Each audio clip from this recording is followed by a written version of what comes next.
So what is up fam? So welcome back to a new unique content video. Last video ತರಾನೇ ಈ video ಕೂಡ mystery case ಬಗ್ಗೆ ಆಗಿರುತ್ತೆ. ನಾನು ನಿಮ್ಮ ಪ್ರೀತಿಯ ಮಂಜಿ ಕ್ರಿಯೇಟ್ಸ್.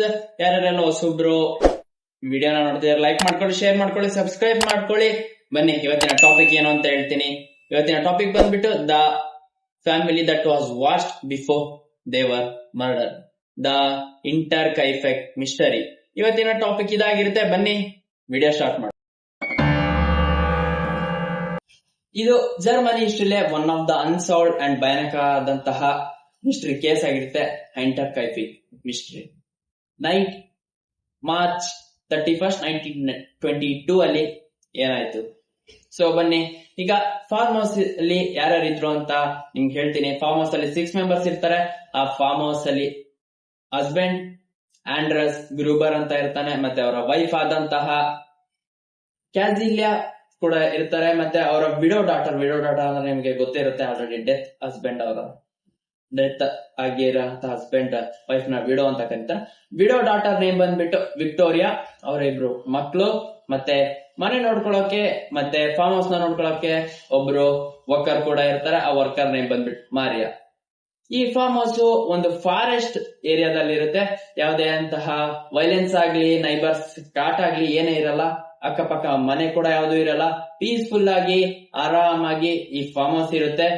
ಆದ್ರೆ ಯಾವ್ದೇ ವೈಲೆನ್ಸ್ ಇಲ್ಲ, ಏನ್ ಗಲಾಟೆ ಇಲ್ಲ ಅಂತ ಇವ್ರು ಅನ್ಕೊಂಡಿರ್ತಾರೆ. ಬಟ್ ಆಲ್ರೆಡಿ ಈ ಫಾರ್ಮ್ ಹೌಸ್ ಅಲ್ಲಿ ಅನ್ಯೂಶುವಲ್ ಆಕ್ಟಿವಿಟೀಸ್ ಸ್ಟಾರ್ಟ್ ಆಗಿರುತ್ತೆ, ಮತ್ತೆ ವೈಲೆನ್ಸ್ ಕೂಡ ಸ್ಟಾರ್ಟ್ ಆಗಿರುತ್ತೆ. ಬಟ್ ದಿಸ್ ಏನ್ ಸ್ಟಾರ್ಟ್ ಆಗಿದೆ ಫ್ಯಾಮಿಲಿ ಕೂಡ ಗೊತ್ತಿರಲ್ಲ. ಪಾರ್ಟ್ 2 ಸ್ಟಾರ್ಟ್ ಮಾಡೋಣ. Warning science. ಹಸ್ಬೆಂಡ್ ಆಂಡ್ರೂಸ್ ಗ್ರೂಬರ್ ಇರ್ತಾನಲ್ಲ, ಅವನೊಂದು ಟ್ರಾಜಿಡಿನ ನೆನ್ಪು ಮಾಡ್ಕೊತಾನೆ. ಏನು ಅಂದ್ರೆ, ಅವನು ಮೌಂಟೇನ್ಸ್ ರೀಜನ್ಸ್ ಹತ್ರ ಹೋಗಿದ್ದಾಗ snow fall steps foot prints ನ ಅಬ್ಸರ್ವ್ ಮಾಡಿರ್ತಾನಲ್ಲ, ಅದನ್ನ ಫಾಲೋ ಮಾಡ್ಕೊ ಬಂದ್ಬಿಟ್ಟು ಅದು ಎಲ್ಲಿ ತನಕ ಬರುತ್ತೆ ಅಂತ ನೋಡಿರ್ತಾನೆ. ಅವ್ರ ಮನೆ ತನಕ ಬಂದಿ ಅದು ರೀಚ್ ಆಗಿರುತ್ತೆ. ಬಟ್ ವಾಪಸ್ ಹೋಗಿರೋಂತ ಯಾವ್ದೇ ಸೈನ್ಸ್ ಇರಲ್ಲ. ಅದೆಲ್ಲ ಯೋಚನೆ ಮಾಡ್ತಾನೆ, ಅದೆಲ್ಲ ಥಿಂಕ್ ಮಾಡ್ತಿರ್ತಾನೆ. ಅದಾದ್ಮೇಲೆ ಇನ್ನು ಅನ್ಯೂಶುವಲ್ ಆಕ್ಟಿವಿಟೀಸ್ ಆಗಿತ್ತಲ್ವಾ, ಅಂದ್ರೆ ಅಟ್ಟದ ಮೇಲೆ ಫುಟ್ ಸ್ಟೆಪ್ಸ್ ಕೇಳಿಸಿದಾಗ್ಲಿ, ಮತ್ತೆ ಕೀಸ್ ಕಳೆದೋಗಿದ್ದಾಗ್ಲಿ, ನ್ಯೂಸ್ ಪೇಪರ್ ಬಂದಿ ಬಿದ್ದಿದಾಗ್ಲಿ. ಸೊ ಆ ಅಟ್ಟದ ಮೇಲೆ ಯಾರಿದ್ದಾರೆ ಏನು ಅಂತ ಇವನು ಫುಟ್ ಸ್ಟೆಪ್ಸ್ ಕೇಳಿಸ್ತಿದೆಯಲ್ಲ, ಏನಿರ್ಬೋದು ಅಂತ ಯಾರು ಇದಾರ ಅಂತ ಹೋಗ್ಬಿಟ್ಟು ಚೆಕ್ ಮಾಡಕ್ಕೆ ಅಂತ ಹೋಗ್ತಾನೆ. ತುಂಬಾ ಟೈಮ್ ಸರ್ಚ್ ಮಾಡ್ತಾನೆ. ಒಂದು 5 to 6 times more than that ಅವನು ಸರ್ಚ್ ಮಾಡ್ತಾನೆ. ಬಟ್ ಅಲ್ಲಿ ಯಾರು ಕೂಡ ಇರೋಲ್ಲ. ಆಮೇಲೆ ಅವನು ಆಗಿದಂತಹ ಎಲ್ಲಾ ಥಿಂಗ್ಸ್ ನೆನ್ಪು ಮಾಡ್ಕೋದಿರ್ತಾನೆ. ನೆನ್ಪು ಮಾಡ್ಕೋಬೇಕಾದ್ರೆ ಅವನಿಗೆ ಕೀಸ್ ಕಳೆದೋಗಿದ್ ಕೂಡ ನೆನ್ಪು ಬರುತ್ತೆ. ಆಮೇಲೆ ನ್ಯೂಸ್ ಪೇಪರ್ ಅವ್ನು ಹೇಳೇ ಇರಲ್ಲ ಯಾರಿಗೂ ನ್ಯೂಸ್ ಪೇಪರ್ ಹಾಕೋ ಅಂತ. ಬಟ್ ಆ ನ್ಯೂಸ್ ಪೇಪರ್ ಕೂಡ ಬಂದ್ ಮನೇಲಿ ಬಿದ್ದಿರುತ್ತೆ. ಅದನ್ನೆಲ್ಲ ಯೋಚನೆ ಮಾಡ್ತಿರ್ಬೇಕಾದ್ರೆ ಕೆಲ್ಸದವ್ರು ಮಾರಿಯಾ, ಹೌಸ್ ಅಂದ್ರೆ ಫಾರ್ಮ್ ಹೌಸ್ ನೋಡ್ಕೊಳಕ್ಕಾಗ್ಲಿ, ಹೌಸ್ ಕೀಪಿಂಗ್ ಮಾಡಕ್ಕಾಗ್ಲಿ, ಮಾರಿಯಾ ಅಂತ ಒಬ್ರು ಲೇಡಿ ಇರ್ತಾರೆ. ಅವರು ಏನ್ ಮಾಡ್ತಾರೆ ಅಂದ್ರೆ, ಅವರಿಗೆ ಈ ಅಟ್ಟ ಅಂದ್ರೆ ಸ್ಟೋರೇಜ್ ಪ್ಲೇಸ್ ಅಲ್ಲಿ ಫುಟ್ ಸ್ಟೆಪ್ಸ್ ಕೇಳಿಸಿತ್ತಂತೆ. ಸೊ ಆ ಕೇಳಿಸಿದ್ನ ಅವರು ನೆನ್ಪಿಟ್ಕೊಂಡಿದ್ರು. ಇವನ್ ಯಾವಾಗ ಹೇಳ್ತಾನೆ ಫುಟ್ ಸ್ಟೆಪ್ಸ್ ಈ ತರ ಕೇಳಿಸ್ತಿತ್ತು ಅಂತ ಮನೆಯವ್ರ ಹತ್ರ ಹೇಳ್ತಾನೆ.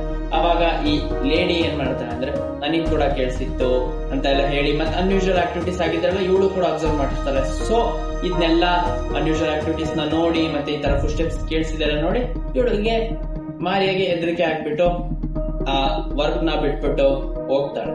ಬಟ್ ಆ ವರ್ಕ್ ನ ಬಿಟ್ಟು ಹೋದ್ರು, ಇಷ್ಟು ಅನ್ಯೂಶುವಲ್ ಆಕ್ಟಿವಿಟೀಸ್ ಆದ್ರೂ ಫ್ಯಾಮಿಲಿಯವರು ಅಲ್ಲೇ ಸ್ಟೇ ಮಾಡಿರ್ತಾರೆ. ಆ ಫಾರ್ಮ್ ಹೌಸ್ ನ ಬಿಟ್ಟು ಎಲ್ಲೂ ಹೋಗಲ್ಲ. ಮಾರ್ಚ್ 31, 1922 ಈವ್ನಿಂಗ್ ಏನಾಗುತ್ತೆ? ಸೊ ಫಾರ್ಮ್ ಹೌಸ್ ತುಂಬಾ ಪೀಸ್ಫುಲ್ ಆಗಿ ಮತ್ತೆ ಸೈಲೆಂಟ್ ಆಗಿರುತ್ತೆ. ಆದ್ರೆ ಅಲ್ಲ, ಆಲ್ರೆಡಿ ದ ಫ್ಯಾಮಿಲಿ ಡೆತ್ ಆಗಿರ್ತಾರೆ. ಸೊ ಆ ಮರ್ಡರರ್ ಇರ್ತಾನಲ್ವಾ, ಆ ಮರ್ಡರರ್ ಏನ್ ಮಾಡ್ತಾನೆ ಅಂದ್ರೆ, ಒಂದು ಪವರ್ಫುಲ್ ಫಾರ್ಮಿಂಗ್ ಟೂಲ್ ಇರುತ್ತೆ, ಮ್ಯಾಟಾಕ್ ಅನ್ಬಿಟ್ಟು. ತುಂಬಾ ಪವರ್ಫುಲ್ ಫಾರ್ಮಿಂಗ್ ಟೂಲ್ ಅದು. ಮ್ಯಾಟಾಕ್ ಅಂದ್ಬಿಟ್ಟು ಒಂದು ಟೂಲ್ ಇರುತ್ತೆ. ಆ ಮ್ಯಾಟಾಕ್ ಇಂದ ರೂಮ್ ಅಂದ್ರೆ ಕೊಠಡಿ ಒಳಗೆ 1 by 1 ಫ್ಯಾಮಿಲಿ ಮೆಂಬರ್ಸ್ ನ ಕರ್ಸ್ಕೊಂಡು ಅವರಿಗೆ ತುಂಬಾ ಪವರ್ಫುಲ್ಲಿ ಹಿಟ್ ಮಾಡ್ಬಿಟ್ಟು ಸಾಯಿಸಾಕಿರ್ತಾನೆ. ಸೊ ಇದೆಲ್ಲ ಹಿಂಗೆ ಆಕ್ಟಿವಿಟೀಸ್ ನಡೆದು ಬಿಟ್ಟಿರುತ್ತೆ. ಬಟ್ ಊರವ್ರಿಗಾಗ್ಲಿ ಯಾರಿಗಾಗ್ಲಿ ಗೊತ್ತಾಗಿರಲ್ಲ.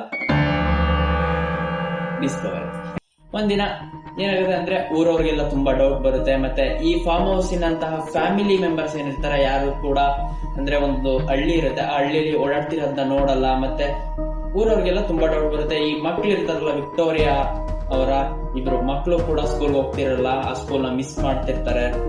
ಸೊ ಇದನ್ನೆಲ್ಲ ಅಬ್ಸರ್ವ್ ಮಾಡ್ಬಿಟ್ಟು ಊರವರಿಗೆ ಒಂದು ಡೌಟ್ ಬಂದ್ಬಿಟ್ಟು ಆ ಫಾರ್ಮ್ ಹೌಸ್ ಹತ್ರ ಬರ್ತಾರೆ. ಸ್ವಲ್ಪ ಜನ ಫಾರ್ಮ್ ಹೌಸ್ ಹತ್ರ ಬಂದು ನೋಡಿದಾಗ ಅವರಿಗೆ ಒಂದು ಭಯಾನಕವಾದಂತಹ ಒಂದು ದೃಶ್ಯನ ನೋಡ್ತಾರೆ. ಫ್ಯಾಮಿಲಿ ಮೆಂಬರ್ಸ್ ನ ಡೆಡ್ ಬಾಡಿ ಆ ಫಾರ್ಮ್ ಹೌಸ್ ಇರುತ್ತಲ್ಲ ಒಂದೊಂದು ರೀಜನ್ ಅಲ್ಲಿ ಬಿದ್ದಿರುತ್ತೆ. ಇದನ್ನೆಲ್ಲ ಅಬ್ಸರ್ವ್ ಮಾಡಿ ತುಂಬಾ ಶಾಕ್ ಆಗ್ತಾರೆ ಊರಿನ ಜನಗಳು. ಈ ಫ್ಯಾಮಿಲಿ ಡೆಡ್ ಬಾಡೀಸ್ ಆ ಕಡೆ ಫಾರ್ಮ್ ಹೌಸ್ ನ ಅದರ್ ರೀಜನ್ಸ್ ಅಲ್ಲಿ ಬಿದ್ದಿರೋದಂತಹ ಕೂಡ ನೋಡ್ತಾರೆ. ನೋಡ್ಬಿಟ್ಟು ತುಂಬಾ ಶಾಕ್ ಕೂಡ ಆಗ್ತಾರೆ ಊರಿನ ಜನರು. ಬಟ್ ಈ ಶಾಕಿಂಗ್ ವಿಚಾರಕ್ಕಿಂತ ಒಂದು ಅನ್ಯೂಶುವಲ್ ಆಕ್ಟಿವಿಟಿ ಒಂದು ಇರುತ್ತೆ, ನಡೆದಿರುತ್ತೆ. ಏನು ಅಂದ್ರೆ ಊರಿನ ಜನರು ಬಂದ್ಬಿಟ್ಟು ಮನೆ ಅಂದ್ರೆ ಫಾರ್ಮ್ ಹೌಸ್ ಎಲ್ಲ ನೋಡ್ತಾರೆ. ಅವಾಗ ಒಂದು ಕ್ಲೂ ಸಿಗುತ್ತೆ. ಏನು ಅಂದ್ರೆ ದ ಮರ್ಡರರ್ ಇರ್ತಾನಲ್ವಾ, ಆ ಮರ್ಡರ್ ಮಾಡಾದ್ಮೇಲೆ ಅಲ್ಲೇ ಸ್ವಲ್ಪ ದಿನ ಸ್ಟೇ ಮಾಡಿರ್ತಾನೆ. ಮತ್ತೆ ಮನೇಲಿದ್ದಂತ ಫುಡ್ ನ ಕೂಡ ತಿಂದಿರ್ತಾನೆ. ಆಮೇಲೆ ಫಾರ್ಮ್ ಹೌಸ್ ಅಲ್ಲಿ ಇದ್ದಂತಹ ಪ್ರಾಣಿಗಳಿಗೆ ಕೂಡ ಅಲ್ಲಿ ಊಟ ಅಂದ್ರೆ ಅದಕ್ಕೆ ಬೇಕಾದಂತಹ ಊಟ ಕೂಡ ಫೀಡ್ ನ ಮಾಡಿರ್ತಾನೆ. ಮತ್ತೆ ಚಿಮ್ನಿ ಬರುತ್ತೆ ಗೊತ್ತಾ, ಹೊಗೆ ಹೋಗುತ್ತಲ್ಲ, ಸೊ ಅದು ಕೂಡ ಕಂಟಿನ್ಯೂಸ್ಲಿ ಸ್ಮೋಕ್ ರನ್ ಆಗ್ತಾ ಇರುತ್ತೆ ಅದರಲ್ಲಿ. ಮತ್ತೆ ಫೈರ್ ಕೂಡ ಆರಿರಲ್ಲ, ಫೈರ್ ಕೂಡ ಹಂಗೆ ಇರುತ್ತೆ. ಇದನ್ನೆಲ್ಲ ಊರಿನ ಜನ ಅಬ್ಸರ್ವ್ ಮಾಡ್ತಾರೆ.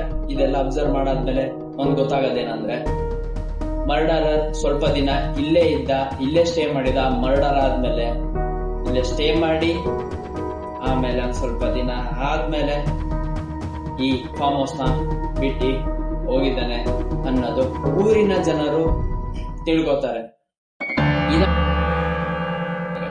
ಇನ್ವೆಸ್ಟಿಗೇಷನ್ ಮಾಡೋಕೆ ಅಂತ ಇನ್ವೆಸ್ಟಿಗೇಟರ್ಸ್ ಆಗ್ಲಿ ಮತ್ತೆ ಪೊಲೀಸ್ ಆಗ್ಲಿ ಸುಮಾರು ಜನ ಬರ್ತಾರೆ. ಬಂದಾಗ ನೋಡೋದೇನಂದ್ರೆ ಆ ಫಾರ್ಮ್ ಹೌಸ್ ಅಲ್ಲಿ ಡೆತ್ ಆಗಿರುವಂತಹ ಬಾಡೀಸ್ ನ ಚೆಕ್ ಮಾಡ್ತಾರೆ. ಬಟ್ ಆದ್ರೆ ಯಾವ್ದೇ ಕ್ಲೂ ಕೂಡ ಸಿಗಲ್ಲ.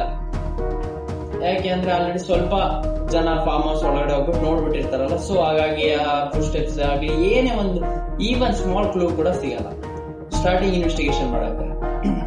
ಸೊ ಪೊಲೀಸ್ ಏನ್ ಅನ್ಕೋತಾರೆ ಅಂದ್ರೆ ಇದೊಂದು ಮರ್ಡರ್ ಅಂತ ಅನ್ಕೊಂಡು ಮರ್ಡರ್ ಅಂತ ಡಿಸೈಡ್ ಮಾಡಕ್ಕೆ ಅಂತ ತಯಾರಿ ಆಗ್ತಾರೆ. ಅವನು ಒನ್ ಬೈ ಒನ್ ಆ ರೂಮ್ ಒಳಗೆ ಕರ್ಸ್ಕೊಂಡು ಸಾಯ್ಸಾಕಿ ಎಲ್ಲ ಮಾಡಾದ್ಮೇಲೆ ಅವನು ಡಿಫ್ರೆಂಟ್ ಆಫ್ ಏರಿಯಾಸ್ಗೆ ಅದನ್ನ ಸ್ಪ್ಲಿಟ್ ಅಂದ್ರೆ ಬಾಡೀಸ್ ನ ಇಸ್ತಿರ್ತಾನೆ. ಅದ್ರದ್ದು ಫುಡ್ ಸ್ಟೆಪ್ಸ್ ಆದ್ರೂ ಸಿಗುತ್ತೇನೋ ಅಂತಹ ಸ್ವಲ್ಪ ಏನ್ ಫುಡ್ ಸ್ಟೆಪ್ಸ್ ಆಗಲಿ ಏನೇ ಆದಂತಹ ಒಂದು ಸಣ್ಣ ಕ್ಲೂ ಕೂಡ ಸಿಗುತ್ತಾ, ಅಥವಾ ಏನಾದ್ರು ಹೇರ್ ಒಂಚೂರು ಹೇರ್ ಕೆಳಗೆ ಬಿದ್ರೆ ಅದರಿಂದ ತುಂಬಾ ಕ್ಲೂಸ್ ಕೂಡ ನೋಡ್ಬೋದು. ಸೊ ಹಂಗೆ ಸರ್ಚ್ ಮಾಡ್ತಾರೆ. ಬಟ್ ಏನು ಕೂಡ even small of the clues ಸಿಗಲ್ಲ. ಆಲ್ರೆಡಿ ಜನ ಬಂದಿ ಎಲ್ಲ ಅಂದ್ರೆ ಓಡಾಡಿರೋದು ಅದು ಇದು ಮುಟ್ಟಿರೋದ್ರಿಂದ ಎಲ್ಲಾ ಕ್ಲೂ ಕೂಡ ಡೆಮಾಲಿಶ್ ಆಗಿರುತ್ತೆ. ಆಮೇಲೆ ಇನ್ವೆಸ್ಟಿಗೇಟರ್ಸ್ ಮತ್ತೆ ಪೊಲೀಸ್ ಏನ್ ಅನ್ಕೋತಾರೆ ಅಂದ್ರೆ ಈ ಫಾರ್ಮ್ ಹೌಸ್ ನ ಡೆಮಾಲಿಶ್ ಮಾಡಕ್ಕೆ ಅಂತ ತಯಾರಿ ಮಾಡ್ಕೋತಾರೆ. ಈ ಫಾರ್ಮ್ ಹೌಸ್ ನ ಕೂಡ ಡೆಮಾಲಿಶ್ ಮಾಡ್ತಾರೆ.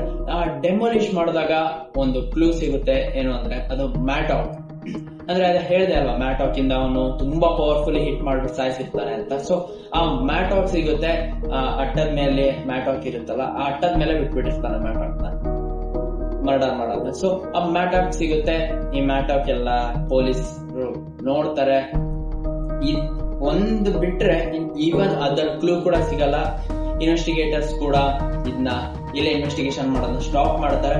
ಮೋರ್ ದೆನ್ 100 ಓವರ್ ಇಯರ್ಸ್ ಆಗಿದೆ ಇದುವರೆಗೂ ಮರ್ಡರರ್ ಯಾರು, ಮರ್ಡರ್ ಮಾಡಿದ್ ಯಾರು ಅಂತ ಇದುವರೆಗೂ ಒಂದೇ ಒಂದು ಮ್ಯಾಟಾಕ್ ಸಾಯಿಸಿದಾನೆ ಅನ್ನೋದು ಬಿಟ್ರೆ ಮರ್ಡರರ್ ಕ್ಲೂ ಯಾವುದೇ ಇದುವರೆಗೂ ಸಿಕ್ಕಿಲ್ಲ. ಸೊ ಗೈಸ್, ಎಂಡಿಂಗ್ ಕಡೆ ಬರೋಣ. ಈ ಮರ್ಡರ್ ಯಾರು ಮಾಡಿದ್ರು ಮತ್ತೆ ಇದರಿಂದ ಯಾರಿದ್ರು ಅನ್ನೋದು ನಿಮ್ಗೂ ತಲೆಯಲ್ಲಿ ಬಿಡ್ತಿರ್ಬೋದು. ಸೊ ನಿಮ್ಗೆ ಏನ್ ಅನ್ನಿಸ್ಬೋದು, ಈ ಮರ್ಡರ್ ಯಾರು ಮಾಡಿದ್ರು ಮತ್ತೆ ಅವನು ಏನಕ್ಕೆ ಈ ಮರ್ಡರ್ ಮಾಡ್ದ, ಮತ್ತೆ ಮರ್ಡರ್ ಮಾಡಾದ್ಮೇಲೆ ಏನಕ್ಕೆ ಅಲ್ಲೇ ಸ್ಟೇ ಮಾಡಾದ್ಮೇಲೆ ಅನಿಮಲ್ಸ್ ಗಾಗ್ಲಿ ಎಲ್ಲದಕ್ಕಾಗ್ಲಿ ಫೀಡ್ ಮಾಡ್ದ, ಮತ್ತೆ ಅವನು ಊಟ ಕೂಡ ಅಲ್ಲೇ ಮಾಡಿರ್ತಾನೆ ಮನೆಯಲ್ಲೇ. ಸೊ ನಿಮ್ಗೆ ಏನ್ ಅನ್ಸುತ್ತೆ ಅನ್ನೋದನ್ನ ಕಾಮೆಂಟ್ ಸೆಕ್ಷನ್ ಅಲ್ಲಿ ಡ್ರಾಪ್ ಮಾಡಿ. ಇದಾಗಿತ್ತು ಇವತ್ತಿನ unsolved Hinterkaifeck mystery. So ಯಾರ್ಯಾರಿಗೆಲ್ಲ ಈ ವಿಡಿಯೋ ಮತ್ತೆ ಕಂಟೆಂಟ್ ಇಷ್ಟ ಆಯ್ತು ಲೈಕ್ ಮಾಡ್ಕೊಳ್ಳಿ, ಶೇರ್ ಮಾಡ್ಕೊಳ್ಳಿ, ಸಬ್ಸ್ಕ್ರೈಬ್ ಮಾಡ್ಕೊಳ್ಳಿ. ಇದೇ ರೀತಿ ಮಿಸ್ಟ್ರಿ ಕೇಸಸ್ ಆಗ್ಲಿ, in another topics, horror topics ಆಗ್ಲಿ ಅದ್ರ ಜೊತೆ ಬರ್ತೀನಿ. ಅಲ್ಲಿ ತನಕ take care, love you all, bye bye.